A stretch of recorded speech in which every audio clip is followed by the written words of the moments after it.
Have you ever found yourself in a situation where you're giving your all to someone only to realize that they will never love you back? It can be a painful and confusing experience. But don't worry, because today I'm going to delve into the signs that can help you identify when someone may not reciprocate these feelings. Unrequited love is like chasing after a beautiful, fragile butterfly.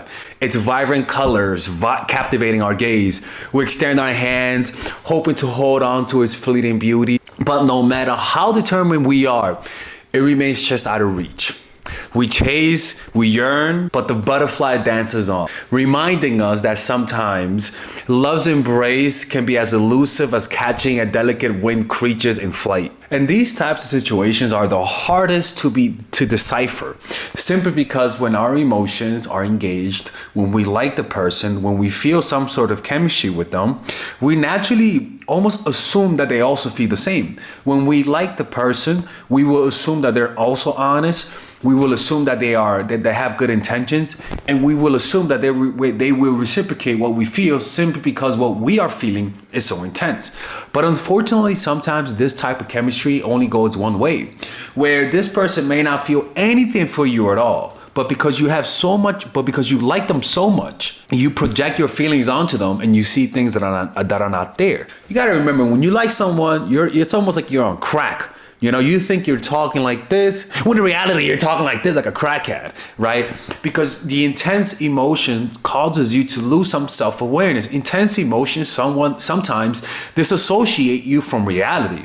So let's talk about this. And unfortunately, because of the intense emotions, it's very hard to actually see whether or not it's actually hard to see how much somebody likes us. So let's talk about this, right? This applies whether you're a man or a woman, simply because there are some differences in how men and women show interest, but at the end of the day, that the signs that somebody doesn't like us is universal. You know what I'm saying? It's just universal. So the first one is that it's been 3 months and it's been 2 or 3 months and they don't notice the details. They don't notice that you don't like certain foods. They forget that you're a vegetarian, literally. They forget that your favorite animal, or even when they give you a gift, you notice that this gift is not really unique. There's no thought to it, right? The point is that when you like someone, you're like an investigator, connecting the dots. Even dots that are far apart from each other. And what charms us about people who reciprocate our love is the attention to detail. Very few people actually pay attention to others. Most people are self-absorbed and thinking only of themselves. Rarely ever looking at the other person's point of view, how what they do could affect them, and also what they like and what they don't like. They really don't pay attention. Most people pay attention to their kids, right? Unless they're overwhelmed. But romantically, that's what we love about romanticism. Somebody actually pays attention, right? Because you have to understand, when you fall in love, you revert back to being a child, right? You almost literally revert back to be a child. You love it when your parents pay attention to detail. In fact, you expect your parents to pay attention to details. You expect your parents to not put that certain food because she knows you're allergic to it. Why? Because kids pay attention to details. I don't know if you noticed, kids, when you were a child, you weren't really able to understand all of the words that the adults were saying. You weren't really able to keep up verbally with the conversations that the adults were saying. But one of the things that kids do is that kids pay attention to detail. And when you are in love, you revert back to that childlike state where not only are you super emotional, not only are your senses enhanced, but you also pay attention to the details of your partner. Because adults pay attention to vast motions. Adults pay attention to the big things, to the words per se, right? Children pay attention to movement, to facial expressions, to how somebody sits, to the style that the person moves. And I remember when I was a kid, I paid attention to, I love basketball, but I remember I used to pay attention to people's form. Like I noticed how I identified the person with how they shot. There was like a literal focusing on the body more than on words when you're a child. And notice, and I'm gonna show you guys a scene of the movie Goodfellas, where it exemplifies how children pay attention to things that adults don't do. Adults don't do this type of stuff, but children are always paying attention to this. Just notice this. right? They're paying attention to the movements.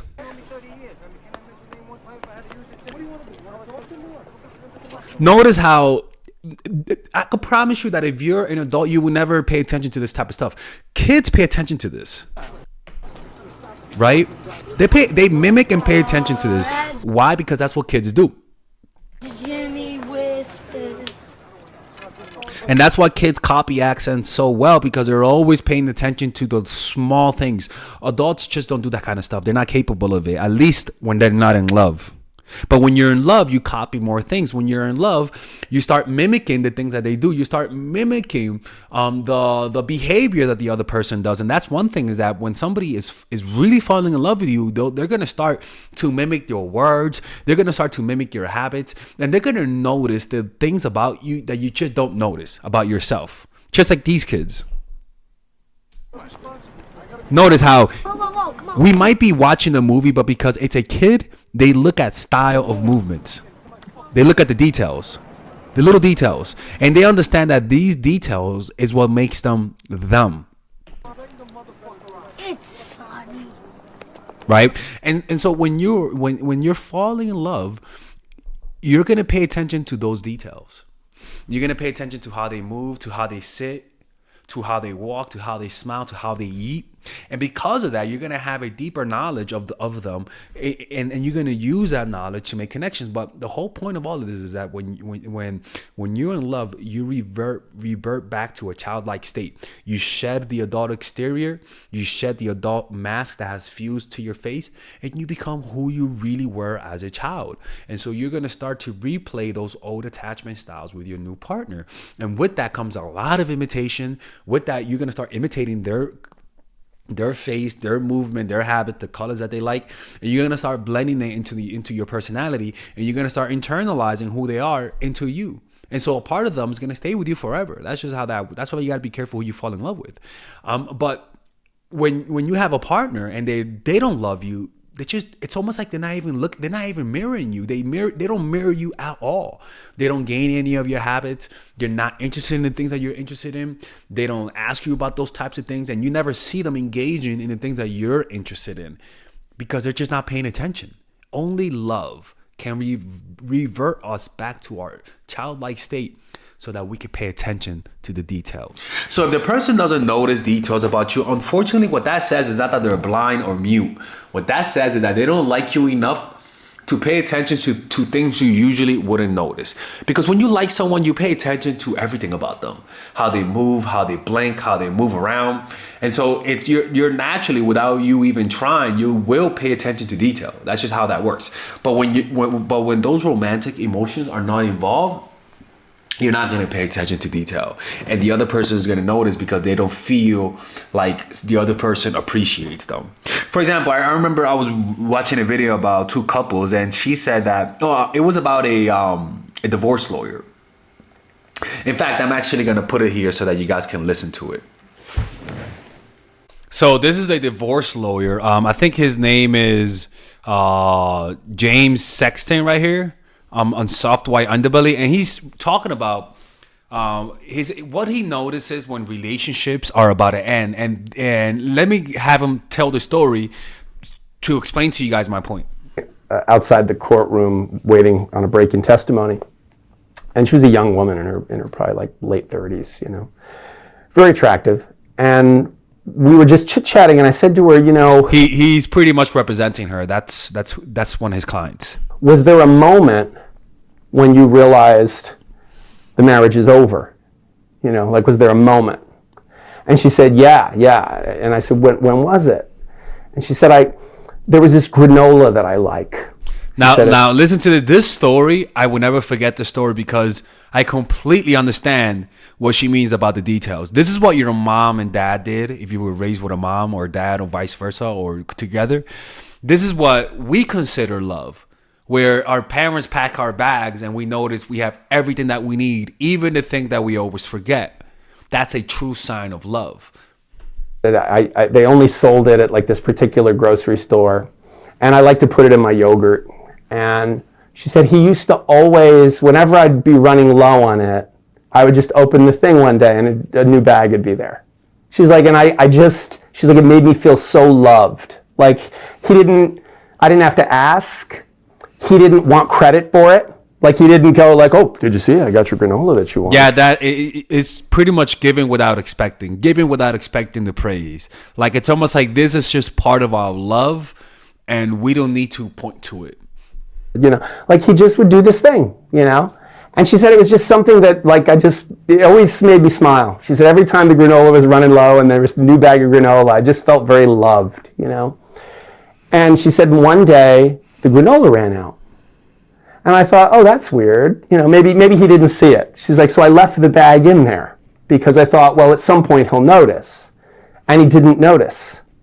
She goes, so I took the bag out and I waited and he didn't get a new bag. Mm-hmm. And I thought, okay, this thing's going down. Yep. And I thought to myself, wow, that's like, you know, that's such a small thing, like granola. Like you just, but these are the things. Like these are the little things that make us feel loved and that are gestures of love. And when I said to her, was there anything like that for you with him? And this is where guys pay attention. But this is actually very true. And she said, yeah, blowjobs. And I almost spit out my coffee. I was honestly gonna say this, and when I was recording the video, I just didn't want to bring it up. I completely forgot he said that. And she goes, no. She goes, when we were first dating and even first married, she's like, I used to give him blowjobs a lot. She's like, you know, a gesture of love. 2 in the morning, took 2 minutes, and he was like super happy the rest. 2 minutes, damn. Of the day, you know, she's like the rest of the day he would like call me or text me and be like, oh, that was so good this morning, you know, I had such pep in my step now. And she's like, it was just like, that's such a white thing to say. I'm sorry, I got such a pep in my step, says Bob the programmer.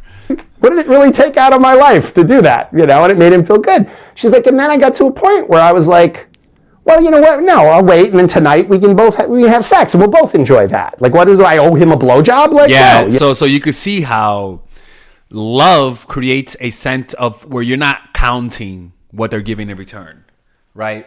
You give and you're not counting. You're giving, you're not looking at, you're not tallying things up. And I believe that once somebody starts tallying up what they give for you, what they give you, so that you could give to them, that's problematic.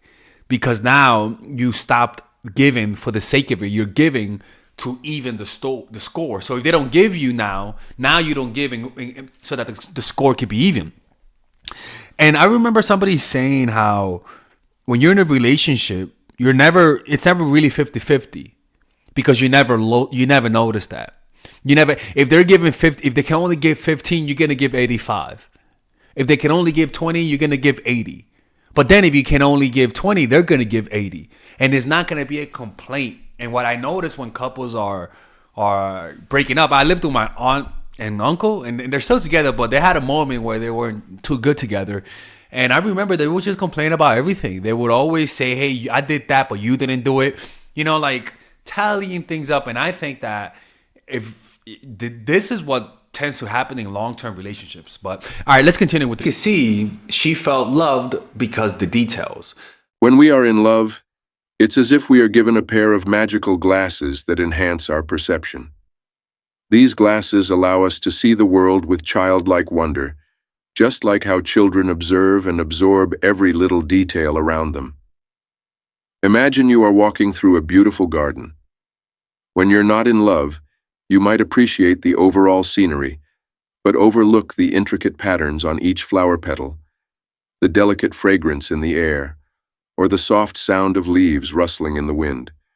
It's as if your vision is limited, and these captivating details go unnoticed. However, when you're in love, those magical glasses bring everything into focus.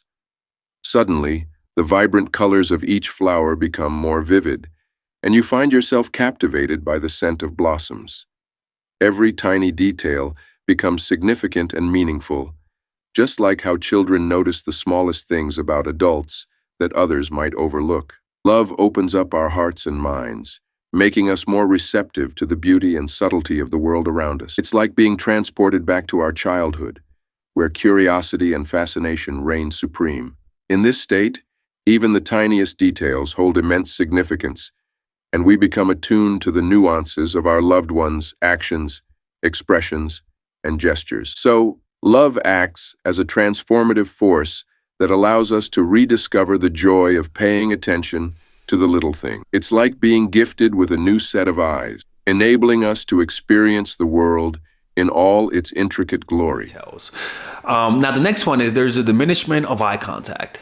The person will look at you, but you know the eye contact, the lovey-dovey eye contact when they look at you. Unless this person is autistic, what you'll notice is that at first, if you guys had chemistry at first and the chemistry was really just the electricity between the two of you guys, the electrical charge, that is one form of chemistry that could look like love. But the sign that this is actual love and not just hotness is that over time, it intensifies. Where the gazing isn't just gazing of lust. Now the gazing is gazing at somebody that you love, and you revel in it. There is a pleasure in the intense eye contact, right? So that type of stuff is powerful, and this is something that when you fall in love with someone, you get that. You don't get that when you're not in love with someone. And this is something that people that are in love, they get to share.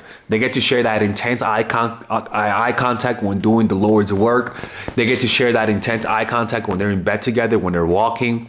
Even when you think about them, you think about them looking at you, right? So that's actually something that you'll notice. You'll notice because you'll say to yourself, you're gonna sense it that you're looking for eye contact, but they're not giving it back. It's like trying to shake someone's hand and they don't shake your hand back.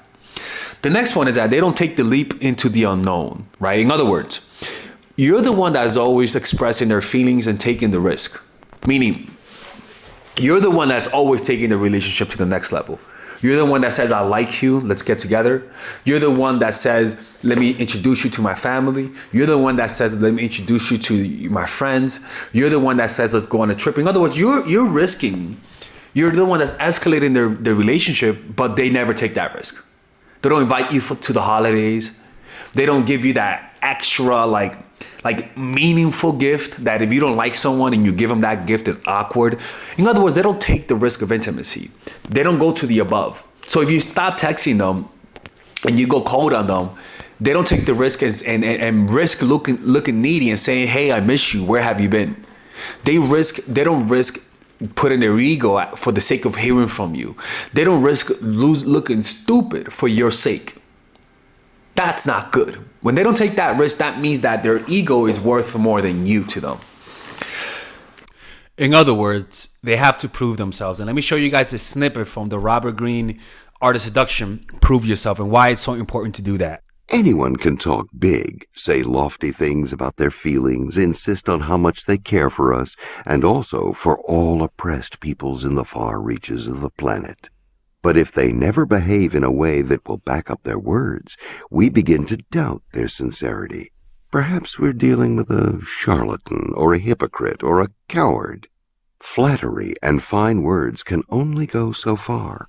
A time will eventually arrive when you will have to show your victim some evidence to match your words with deeds. And that moment usually is in the moment of need, when they're hungry, when they're lonely, when they're sick, right? And you have to come to the rescue.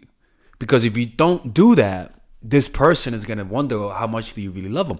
And unfortunately, we all have those moments when we need someone. And that is the moment where when then every person who is in love with someone and goes through a crisis, there's a hope and there's a kind of glimmer of happiness that hopefully this person comes and becomes our hero. Hopefully this person is there for us.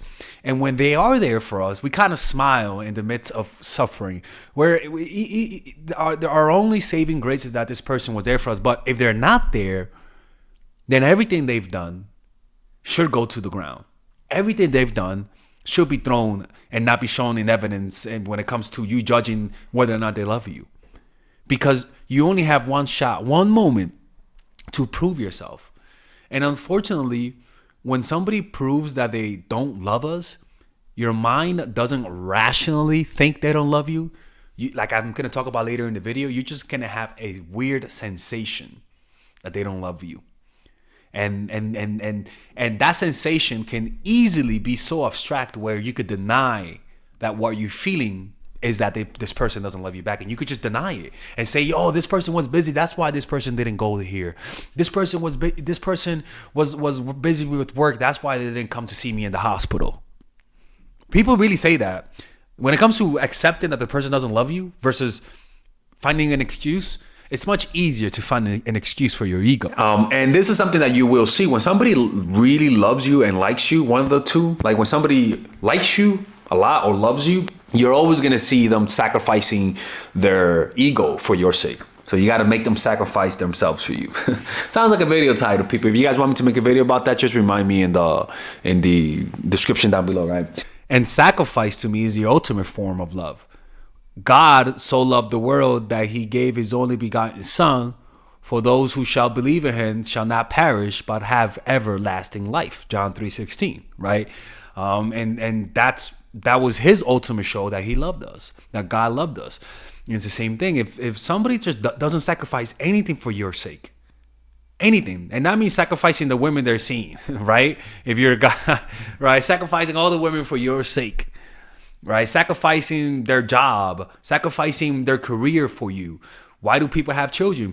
People sacrifice a lot of their comfort because they love their children. So if they're not willing to sacrifice their time, sacrifice moving to a new location in order to be with you, sacrifice moving to a new country for your sake, do something that's completely inconvenient for their sake, or even do something that's completely irrational for your sake. Because when somebody likes you, their decisions are not rational. They don't say, you know what, it may not be a good career path to move to this area because they're there, but you know, so I'm not going to do it. No, you're like a crackhead. Crackheads don't think straight. You will move to that country, even if it might ruin your career. You will move to that area. You will go. You get what I'm saying? It takes a certain level of irrationality to make a sacrifice for somebody that you love. And if you're not willing to do it, that just means that you're not rational enough. In other words, you're not in love enough. Love is not rational. It's irrational. You make the dumbest decisions when you're in love. And one of the signs that they'll love you is just making dumb decisions for your sake. Now, the next one is over time, you realize that they don't love you as much. You just sense it. Like, this is something that you could just sense it, right? You don't have to know the biochemistry of being hungry, right? You don't have to know the details of the enzymes that the body releases. All you know is that you could sense yourself being hungry. You don't have to notice the dots, notice every single dot that this person doesn't love you, but there's going to be a whisper, a very soft whisper that whispers to you, and you hear it in the form of an echo that tells you this person doesn't love you. It's your instinct. You don't know why you feel that, but you just feel it. There are some things that your body knows that you don't know, right? For example, when you're sleeping, your body actually moves positions a lot. And the reason why your body does that is because it's sensing that, you know, like you can't just sleep in one spot, or else I think that's called blood clot for people who know about that. But the point is that your body knows it got to move in order to let blood circulate. So it unconsciously moves, which is kind of crazy. It's almost like it's self-regulating, but you're not aware of it because you're sleeping, right? So we know that our body has an unconscious sense, just like our ears gives us balance, and so we're always balancing each other. But that's not you. That's you, but that's your unconscious balancing you.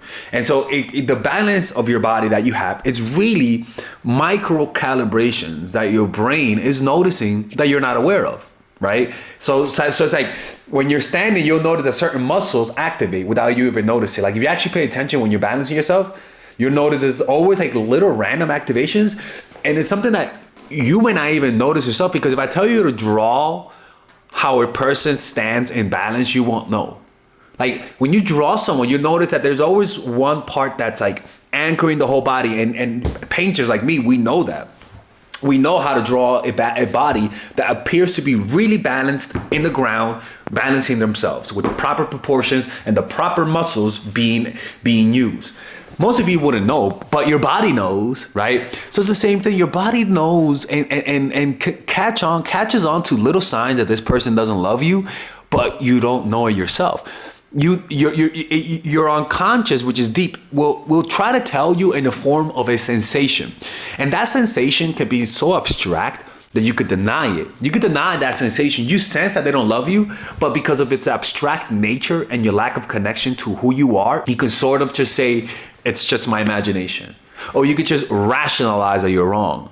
But the truth is that that feeling is there. If you actually sit down and develop a meditation practice, that feeling will be transcribed into a rational thought, because meditation gets you in touch with your unconscious, and you'll be able to notice that, you know what, this person doesn't like me. But the problem is that our egos understands that if it admits that, it's going to have to go through suffering. So your ego would just deny it through rationalization, and other people could see it, but you. And in fact, the other person is like, yo, this person doesn't notice I don't love him back. The fuck that? This person's crazy. But yeah, they are crazy. They're mad with love. In fact, we're going to go in a little bit more detail towards the end of the video about this topic if you enjoy this as bonus content, because I don't want to go too deeply into this. I want to move to the other points, but towards the end of the video, there's going to be a bonus section where we're going to go deeper into this topic as well. The next one is, during tough time, they don't think of you. This is tough. You'll notice that when you need their help, they're there for you, but they're not fully there. They'll come to the hospital, but they won't bring that cake that you like. They'll come to your birthday party, but they won't give you that extra gift. You'll give them a gift, but then they won't give you a gift back. They gotta first see you give them a gift in order for them to give you a gift back, right? There are little things about a person that these things are things that you could deny. That's a problem. You could deny that these signs are there. You could deny that these signs exist because, like, again, these are very abstract.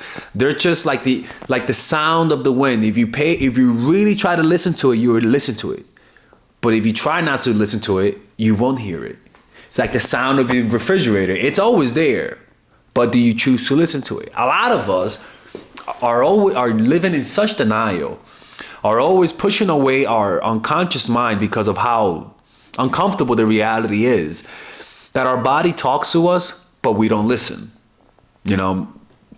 So during tough times, you'll notice it that I remember, like, I knew a girl loved me when I had my wisdom tooth removed, and she took me to the hospital. She waited there. My mouth was like just swollen, you know, and she was there, and she even kissed me. I'm like, man, this girl's freaky as hell.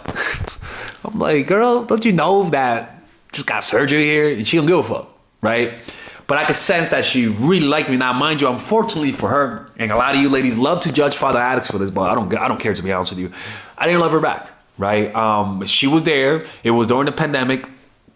And unfortunately, I didn't have any other options. Nobody was going out. I liked her. I liked her company, but she just loved me too much, and I didn't love her back, you know?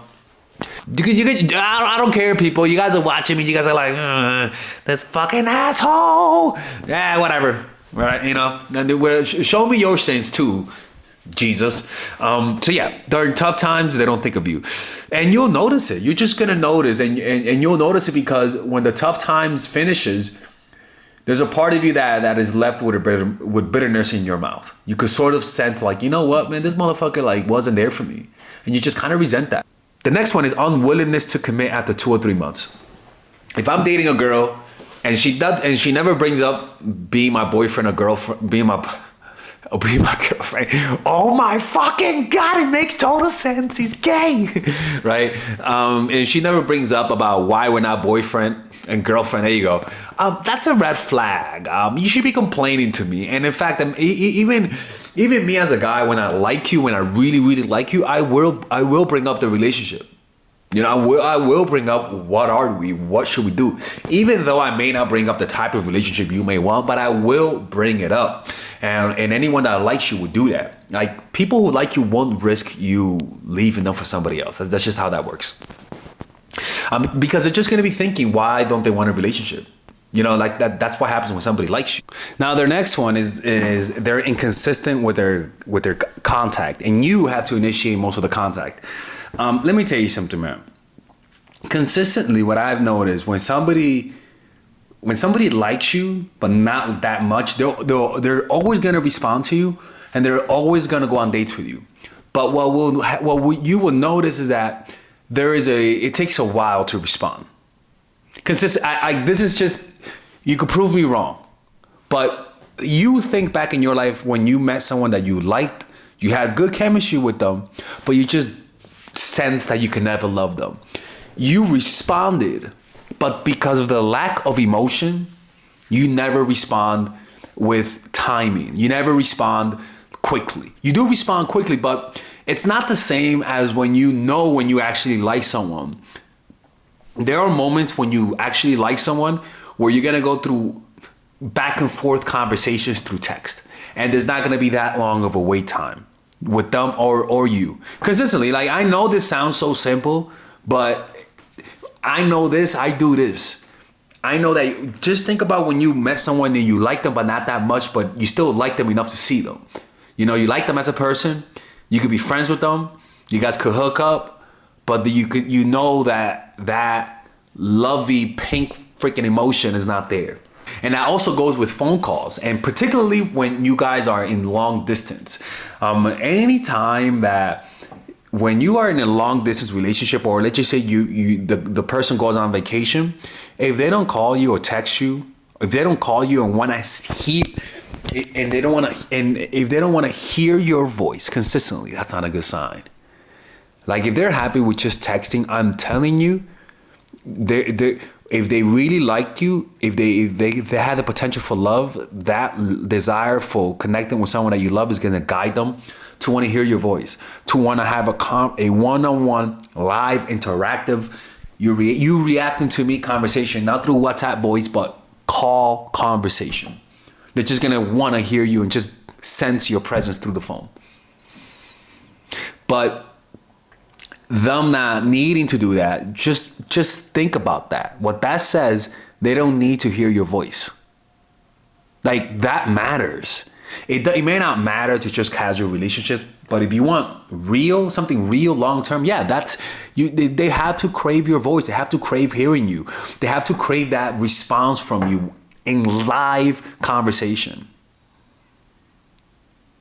The next one is, if you know their ex, like, for example, let's just say you actually find out who their ex is and you guys talk about that the person you're talking to. If you actually meet their ex and this person will never love you, what they'll tell you is they'll describe to you a completely different person. They might tell you they might tell you, like, they don't cuddle with you, or they don't talk to you on the phone. This person was always talking to me on the phone. They don't want a relationship. They're not a relationship person. This person was always telling me they wanted a relationship. You know, they don't look at you in the eye when you're in bed with them. This person always loved to do that with me. Like, if the girls that I was with described me to each other, and one I loved and one I didn't, they will describe a completely different person. Because the truth is, sometimes the person does not have any attachment issues. Sometimes the person is not shy. Sometimes the person just doesn't like cuddling. They just don't like you. And they don't want to tell you they don't like you enough to cuddle with you. Like, I remember, what's his name? Anthony Edwards, the NBA player, had a kid. Had a girl who most of you guys heard about it because you guys most likely watch basketball. He got a girl pregnant and he wanted an abort. And she was like, hey, why don't you don't want to have a kid with me? And he's like, it's not that, I just don't want to have a kid in general. I don't want to have kids. Let me tell you something else. A guy, what that says is, I don't want to have a kid with you, I just don't want to tell you. Like, it's just that simple. Like, this is most guys' determining factor whether or not they want to have a kid with you. And you could ask any guy. I haven't done any research, right? But most guys will agree with me, and that's that if it's whether or not if she's really hot, I don't mind having a kid with you by accident, right? If you're really hot, I want to have a kid with you, or if I love you, one of the two. right? If I love you, I don't mind. And if you're really hot, I won't mind either. Why is it that being hot all of a sudden changes the equation? For obvious reasons, right? You want a beautiful woman to have your kid, right? It's a sign of that she has a good immune system. If she's beautiful, she has a good immune system. It's that simple, right? Because you can't create beauty with a shitty. Let's listen to one of my writings I wrote a few months ago about symmetry and beauty and your immune system, because I think it's much better to explain it this way, because some people might listen to me and think I'm BSing, but let me show you. It's backed up by science, people. Symmetry is often considered a hallmark of beauty, as it reflects harmonious proportions and balanced features. A high level of symmetry in facial features is thought to indicate good genetic quality and developmental stability.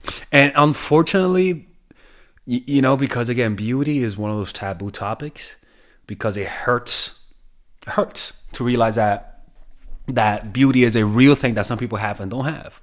And it comes down to your immune system. Beautiful people have a stronger immune system. I don't know the stats, but if they have a strong immune system, that also means that beautiful people live longer. And honestly, it just sounds so unfair. Like, what the fuck? From an evolutionary perspective, individuals with symmetrical faces may be perceived as more attractive because it suggests they have experienced fewer developmental disruptions or genetic mutations during their growth. The immune system plays a crucial role in maintaining overall health and defending the body against pathogens. A robust immune system indicates a higher level of resistance to infections and diseases. It is believed that an individual's immune system can influence their physical appearance. Obviously, right? When you're sick, for example, right, the angled eyes, the eyes that look like like a cat, are attractive when it's angular. Now, what happens as you get tired? Your eyes start drooping, where it'll be more, you see me like this, right? But when I'm tired, my eyes begin to droop. And notice how unattractive I get the more they droop, right? That's a sign that maybe I'm tired, maybe I'm high, maybe I have anemia, right? All of those things. And also this happens as you age, your things begin to fall, and so it'll lose that like angularity. That's what I call it, right? That angularity, it'll lose it. It'll just go like that. And that's a reflection of your immune system. Even your skin quality, right? Because beauty is your skin is also part of it. And I hate to, the better skin you have, the more good looking you are, right? So if you have a girl who, the same face, but one has a lot of pimples and one has a clear skin, it's going to be undeniable that the woman with the better skin, which usually means a better immune system, looks more attractive. Honestly, I hate to talk about this because skin is one of the insecure parts of a lot of people. I was lucky and never had any like acne, but I understand this is a very insecure place for a lot of people. So I say this with the utmost compassion. You know what I'm saying? Including facial symmetry and attractiveness. Research suggests that factors such as parasite load, pathogen exposure, and genetic compatibility may impact facial symmetry and attractiveness. A strong immune system can effectively fight off infections and reduce the negative effects of pathogens, leading to improved developmental stability and greater facial symmetry. Additionally, the immune system influences inflammatory processes in the body. Chronic inflammation can impact developmental processes and disrupt facial symmetry. Yep. A well-functioning immune system helps regulate inflammation and promotes proper development, and contributing to a more symmetrical appearance. And that's why when somebody is born really attractive, like there's only one reason that this kid is born attractive. It's because that kid had a good immune system. It's as simple as that. So the attraction to me, for me to be okay with having the kid with a woman who I may not have feelings for, but is really attractive, is really just my ancestors saying, look, man, have a kid with that girl. She has good genes, right? Now, like how I said in the video, how the actual signal that my body is telling me, the actual signal Evolutionarily is that she with her, it's best to have kids with her because the kids will come out good. The abstract feeling that I have is she's hot. But if you actually transcribe what this feeling is telling me in its actual functioning reason, like when you really look at the purpose of that feeling, you'll notice that the purpose of that feeling is just to procreate. But like I said, the body, the unconscious body, sends signals that are abstract to the conscious mind. The immune system. That's not how that works. So most guys, if you're good looking, or if they love you, don't want to have a kid with you. So that's why it's kind of like, that's not a good sign. But that's very interesting. How if you actually hypothetically talk to their exes, they're just going to describe a different person. The next one is you leave and they don't hold you back. That's a big one, actually. That whole please don't go, but don't forget to close the door, that type of shit.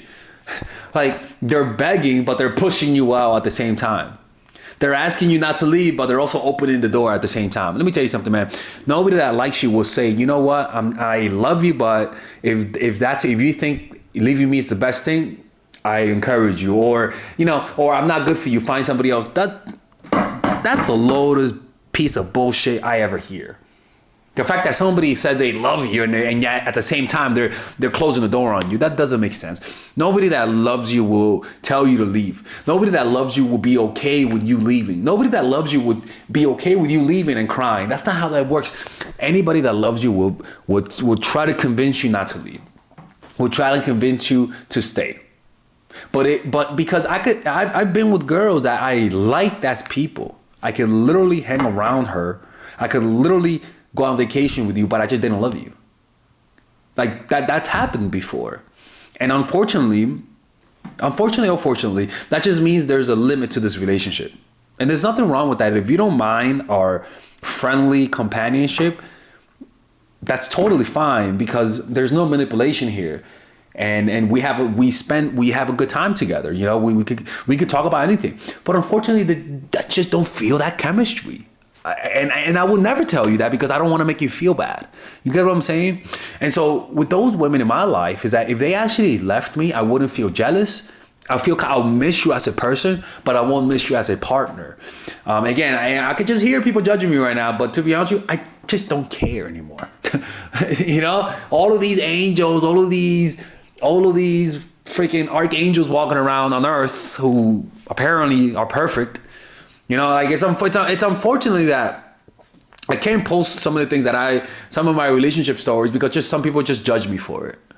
I did that once the other day, and I'm like, unfortunately, some of you judgmental fucks, I can't post certain things. I just can't. Oh, I heard that you were an asshole to that girl. I had to unsubscribe. Jesus fucking Christ. What else do I have to do to tell you guys that I am not an angel? Like, if you could just imagine somebody who's done things in their lives that they regret, think about me. I'm that guy. So if you ever hear me, of a story of me playing someone, please don't be shocked and unsubscribe. Just do it right now so that you don't get shocked. Cause I've been with women that they've cheated on me and they wanted to get back with me and I just say, hey, you know what? You want to get back with me? Be my sex slave for a month. And me not expecting them to say yes, they say yes. And because they cheated on me and because at the end of the month I didn't want to do it, I just didn't feel any different, I dumped them. Boo-hoo, people. Call me an asshole. So I just want to put this out there. Last week I talked about that story and some of you guys unsubscribed and judged me and literally judged me for it. I want you guys to know unsubscribe right now because I just don't want to need to censor myself for these judgmental people who clearly like what I say, but because they find out some, through the stories that I say, they'll judge me for it. So to be honest with you, I just don't care no more, to be honest with you. Anyways, the next one is you annoy them. That's a big one, people. If you annoy your partner, if they actually feel annoyed by you, if they hate the way you chew your food, if they're starting to hate the way you walk, the way you speak, the way you drive, how long it takes you to do things when they didn't complain before, it's starting to be over, people. You got to walk away. You got to walk away. All right? You got to find somebody else. The phenomenon you are describing is known as the negativity bias in relationships. This bias refers to the tendency for our attention and perception to be more heavily influenced by negative information or traits compared to positive ones.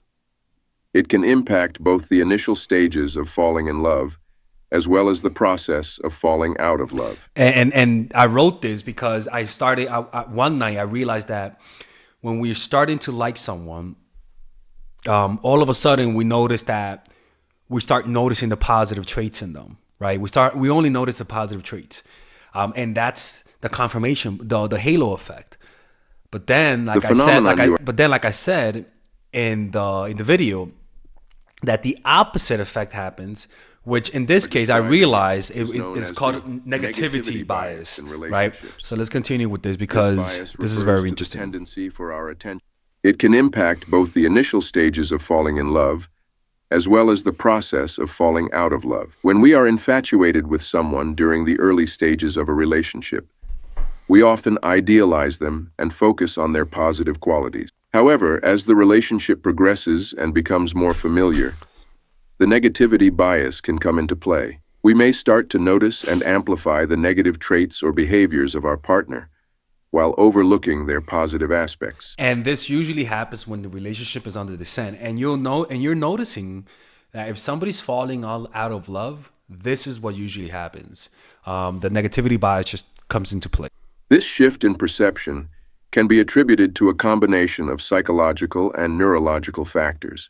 Psychologically, it is believed that the initial intense emotions and infatuation we experience in the early stages of a relationship create a sort of rose-colored glasses effect.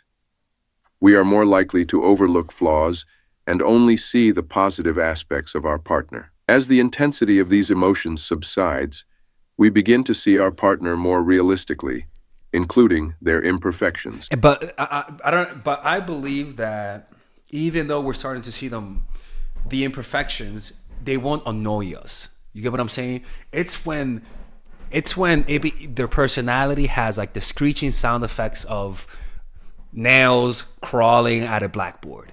Like, we notice their flaws and we accept them, but what makes it that you guys are actually drifting apart and you guys actually need some distance and therapy, right? And maybe a restraining order, is that they're starting to annoy you. Like, and honestly, this is with anybody. The feeling of annoyance means that you guys need some distance. Neurologically, the brain's reward system plays a role in the negativity bias. During the early stages of love, the brain releases chemicals like dopamine and oxytocin, which contribute to feelings of euphoria and attachment. All right, the AI is starting to become a German now. Time, these neurochemicals contribute to feelings of euphoria and attachment. Over time, these neurochemical responses diminish, leading to a decrease in the positive emotions associated with the relationship. Well, think about it, right? It's almost like when you get addicted to something. Let's just say you do heroin, right? The high of the heroin is at first. That's the positivity bias or the halo effect. But then as you start taking in that high, you start getting used to it, right? And that's where you have the chemistry with someone, and they have flaws, but you're getting used to them. So now the high that they give you, the dopamine that you guys experience now, it's almost like the smoke is clearing out and like the lights are turning on at the club, and now you can see the person for who they are, right? And now that's when you find out whether or not the person is for you or not. But the problem is that what you tend to uncover once the fog of happiness and the fog of the early love goes away is that in reality, what you're feeling is really discomfort. The high that you felt before now turns into negativity. Now you're not even getting high no more. Now you're just doing it to cover the pain. And now getting high causes pain. And this usually means that you guys are just not meant for each other. Once the high of the relationship goes away, and this usually happens after 2 or 3 months, what people will notice is that they're either going to be annoyed by them or turned off by them, or they're just going to feel this tender love for them. And this either happens when they realize they don't like you, which is like in the beginning, the high goes away, or when you realize that this long relationship is actually coming to an end. And this is the thing, is that from noticing my aunt and my uncle, the relationship didn't end. What happened was that they actually took space for a few months and they stopped talking. And that distance and then going back together made them realize that they actually loved each other. And so sometimes you feel annoyed because you guys just might need some distance and you guys might need to talk. And to this day, they're still together, and that's why they love each other. But that's why every relationship that's long term has some separations. They broke up. Like any 60-year-old relationship or marriage, they'll tell you that there's been moments where they broke up, and that's actually a healthy thing. Because humans were not meant to live for that long. So humans were not meant to have that type of long relationships, because most humans died in their 30s or 40s back then. Consequently, our attention may shift towards negative aspects, as the brain's reward system is no longer producing the same level of pleasure. As falling out of love progresses, the negativity bias can intensify. It says this. As the brain's reward system is no longer producing the same level of pleasure. As falling out of love progresses, the negativity bias can intensify. We may become hypersensitive to our partner's flaws and shortcomings, magnifying even the smallest annoyances or mistakes. This bias can lead to increased arguments, nitpicking, and a general feeling of dissatisfaction in the relationship. When somebody likes you, they look at the bright side. When somebody likes you, they'll find your quirks. And when somebody has a potential for love, they'll find your quirkiness attractive. They'll find your weaknesses endearing. They'll find your faults as something that they're encouraged to work on. They'll find your goals and they'll be your cheerleader. But when somebody has no potential for love, they won't feel that sense of cheerleading you. They won't find the beauty in your flaws. You know what I'm saying? Now, this is the bonus content that I wanted to include. So don't leave, because this is my writing that I wrote a few months ago, and it's about the topic of how our unconscious mind communicates to us things about the world, but the way it communicates to us is through an abstract sensation. And our minds cannot decode it if we're not in touch with our unconscious. And that's why it's so important to develop a meditation practice. So let's listen to this, because this is really fascinating, and this is going to open your eyes to a lot of things that I talk about in this channel. It's right here. The world.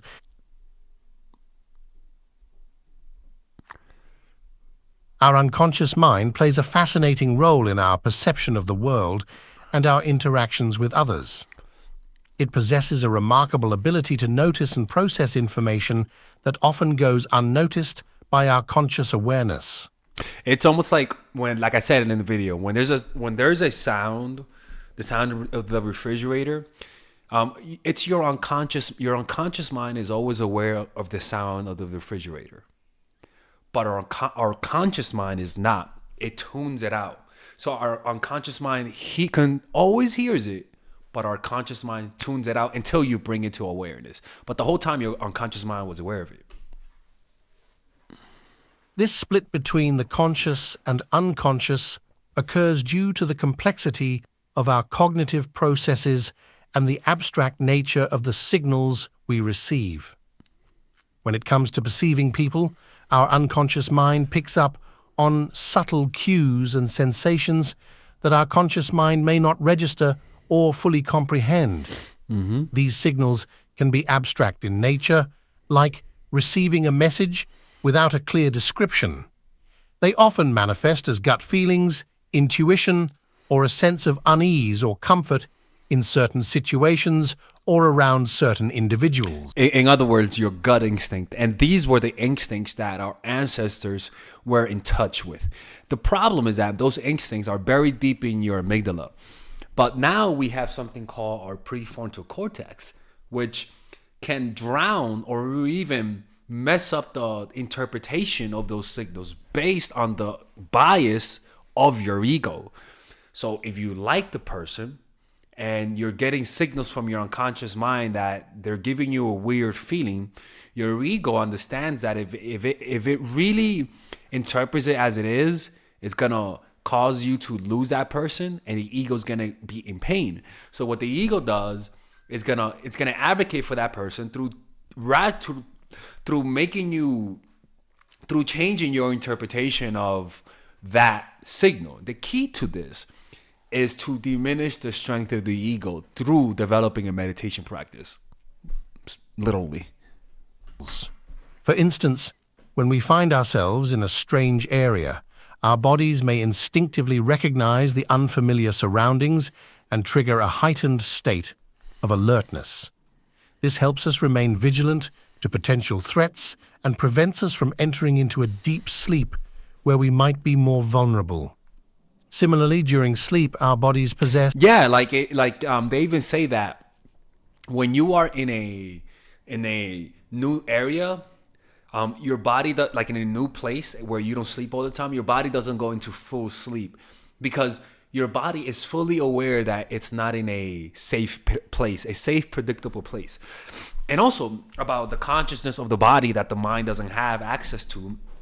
Imagine there's studies that show that girls who are not raised with their biological dad, even though she believes that the dad who she believes is her dad, like let's just say you have Tyrone, right? And she believes that Tyrone is her real dad. But let's just say Tyrone's not her real dad, right? Studies show that even when the girl thinks the dad is her real dad, a girl will go into puberty at a much younger age. In other words, girls who are not raised with their biological fathers go into puberty at a much younger age. That's why girls without fathers, a lot of the times, they have sex a lot sooner. But also it's the fact that they're developing sooner, that they're getting attention from men at an earlier age. Anyways, so they say that girls who are not raised with their fathers develop quicker. But like I said, the most fascinating part is that even if she believes that's her dad, the body also... The body knows, and the way that the body knows, it's the way that the body communicates that it knows that it's not its biological dad, is that it just goes into puberty at a much earlier age, right? Maybe it's because without a dad she might die, and the body needs to have a kid as soon as possible. I don't fucking know, right? But that's another way of how the body knows things that the mind doesn't, and meditation will bridge that gap so that you're in touch with your unconscious, because your unconscious is in your body. And that's why the meditation retreat, when we do body scans, that's why we do that, because we scan the body, because our unconscious, the more unconscious things you have that you're not aware of, the more disconnected you're going to be from your body, because your unconscious is in your body. So what we do, we scan the body and we notice that there are parts in our bodies that you don't feel. Most likely there's trauma locked into that. So what you do then is that you bring all of your attention to the parts that you don't feel for like a minute, so that you could bring sensation. And what happens is that you tend to feel a release of emotions when you do that. That's why the body scan meditation is so powerful.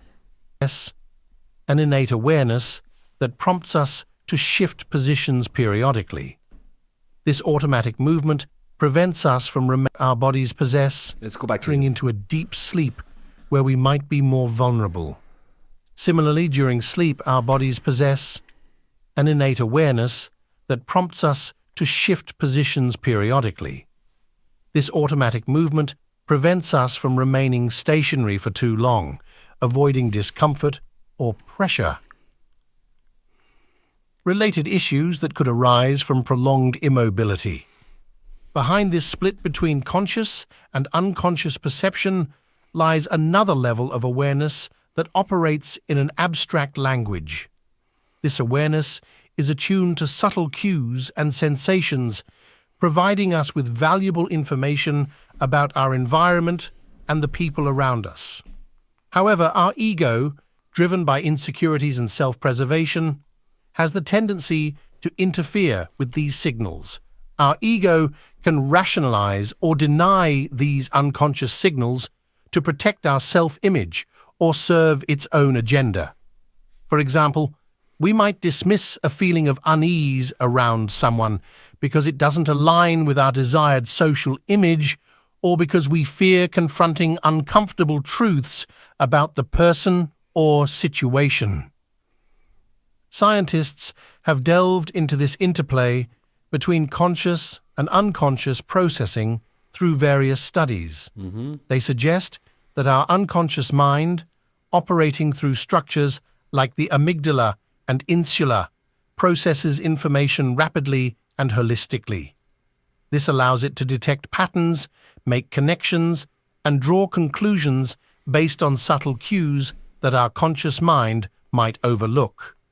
Research in psychology and neuroscience provides evidence of the power of the unconscious mind in influencing our behavior and decision-making.